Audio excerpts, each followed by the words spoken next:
Hao.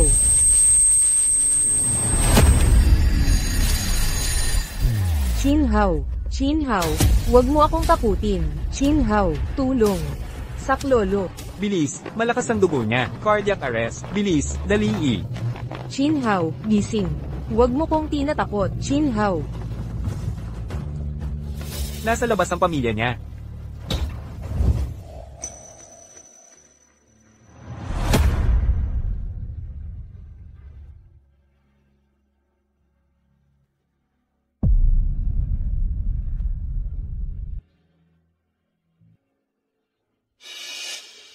Sumuko ka na lang.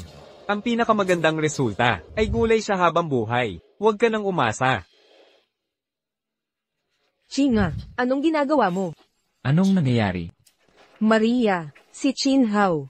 Gulay na ang estado niya ngayon. Sabi ng doktor, ang patuloy na paggamot ay napakamahal.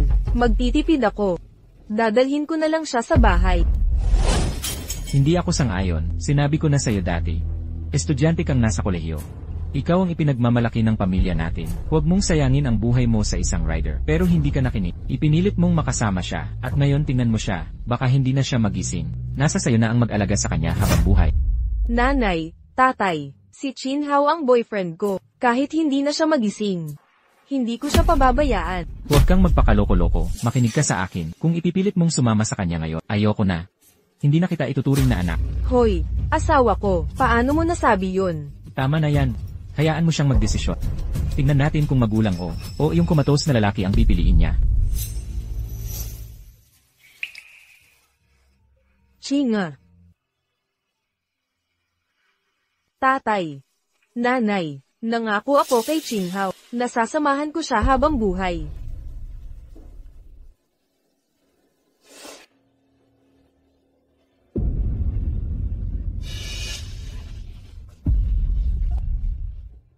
Maaaring hindi mabuting anak. Pero ang kabutihan ninyo sa pag-aaruga, babayaran ko sa susunod kong buhay. Anak, bumangon ka na. Tumayo ka.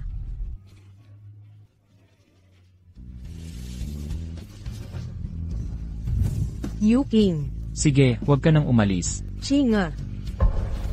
Walang mabuting anak na nagtatagal sa may sakit. Mahirap ang buhay ng naghihirap na mag-asawa. Hindi ako makapaniwalang mananatili siya sa kanya habang